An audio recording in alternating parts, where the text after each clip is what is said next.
E agora, 18 horas 26 minutos. A Associação Médica Brasileira divulgou um manifesto contra a resolução do Conselho Nacional de Justiça que prevê o fechamento de todos os hospitais de custódia e tratamentos psiquiátricos no país.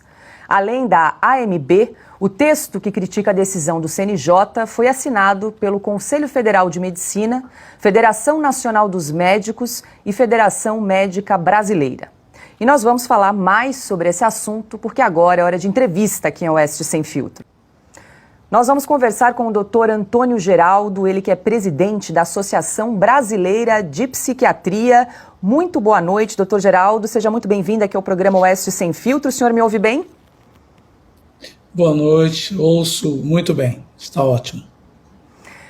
Doutor Geraldo, eu vou fazer uma pergunta bem objetiva. O Conselho Federal de Medicina e os médicos foram consultados para a elaboração desta resolução do CNJ?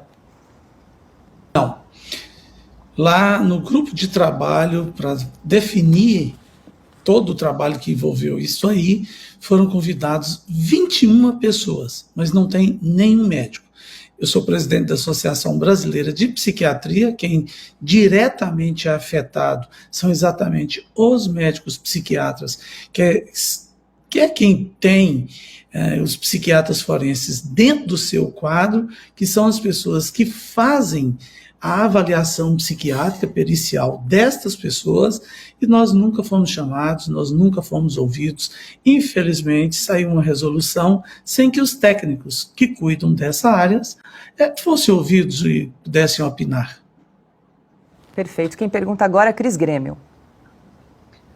Boa noite, doutor Antônio Geraldo. Prazer conversar com o senhor. Eu acho muito importante que a sociedade tenha noção do que está para acontecer. O que foi divulgado pelos poucos veículos que deram projeção a esse assunto, né, é que houve uma audiência pública na Câmara dos Deputados e que o senhor e outras pessoas presentes colocaram a preocupação que assassinos, pedófilos, condenados e toda espécie de infratores do Brasil inteiro comecem a ser liberados a partir de 15 de maio, que é agora, já segunda-feira da próxima semana, e que de 15 de maio de 2023 a 15 de maio de 2024, praticamente todos seriam colocados nas ruas a título de fechamento desses manicômios judiciários, né? É isso mesmo? Essas datas foram já colocadas, estão para valer? Sim, é verdade. Essa resolução ela saiu em 15 de fevereiro e ela entra em vigor a partir de 15 de maio de 2023, sendo que a previsão é que até 15 de maio de 2024 todos os hospitais de custódia e tratamento psiquiátrico sejam fechados. Deixa eu explicar um pouco e rapidamente o que acontece. A pessoa que cometeu crimes, como por exemplo, Champinha, Chico Picadinho, pessoas que mataram aí com requintes de crueldade e que depois foram avaliados e que foram considerados inimputáveis, então eles passaram a ficar nesse tipo de serviço chamados hospitais de custódia, manicômios judiciários, para que pudesse ficar sob cuidado e tratamento, já que não tinham condições de viver em sociedade.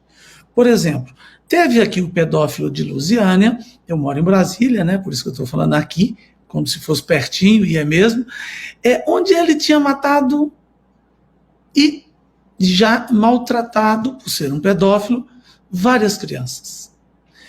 Ele saiu por um laudo psicológico, contrariando um laudo psiquiátrico, que dizia que essa pessoa não tinha condições de viver em sociedade mais. Então, não era por um mês, 2 meses, não mais tinha condições de viver em sociedade. Ok. Ele, então, depois foi avaliado por um laudo psicológico, veja bem, um pedófilo, e que nesse laudo psicológico tinha dito que cessou a periculosidade dele. Ora, se é pedófilo, não tem crianças nos presídios, nas cadeias, nas penitenciárias, ele não vai ter mau comportamento, lá não tem criança. Então, ele teve bom comportamento, entre aspas, foi liberado e ele matou 7 pessoas, 7 crianças e adolescentes. Isso é muito grave, isso é muito perigoso. Nós não podemos, com uma resolução, acabar com hospitais de custódia e tratamento psiquiátrico, porque há a necessidade dessas pessoas que são inimputáveis, quer dizer, elas não são passíveis de pena, mas precisam viver fora da sociedade. Porque se você liberar, elas vão cometer crimes. Só o psiquiatra forense tem condição de dizer que cessou a periculosidade. Não pode ser por uma canetada, vamos dizer assim.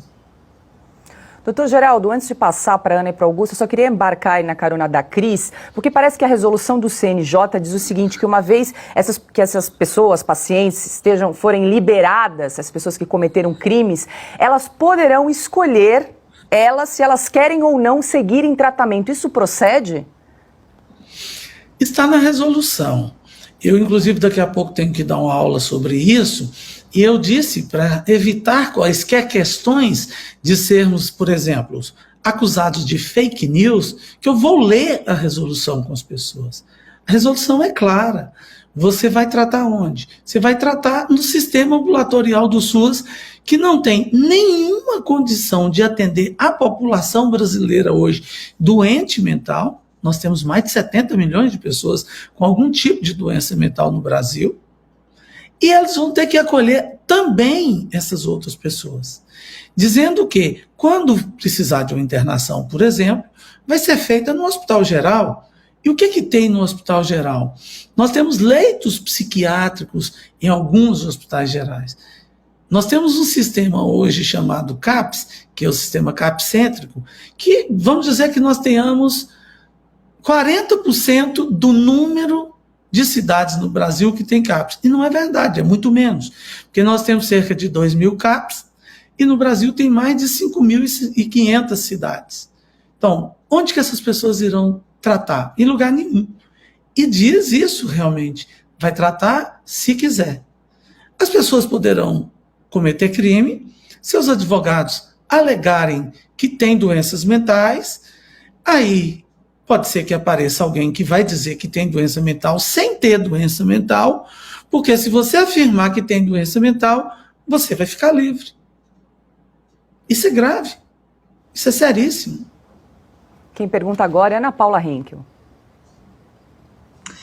Boa noite, doutor. Obrigada pela entrevista. Bom, aqui na Califórnia vivemos uma situação semelhante, né? Você só pode colocar nos hospitais de custódia também, não existe mais uma medida compulsória. Primeiro que se uma pessoa tem algum distúrbio mental, como ela vai voluntariamente, né?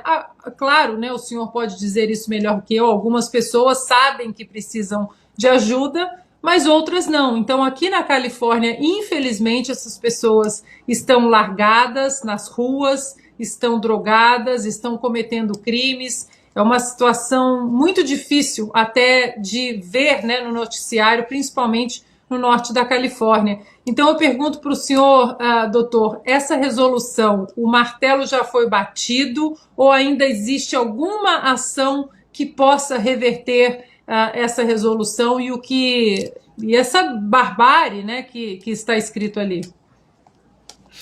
Ô, Ana Paula, bom falar com você. Olha, a situação é muito grave, porque essa resolução ela já saiu no Diário Oficial dizendo que entraria em vigor com 3 meses. E nós vamos dar exatamente 3 meses, dia 15 de maio.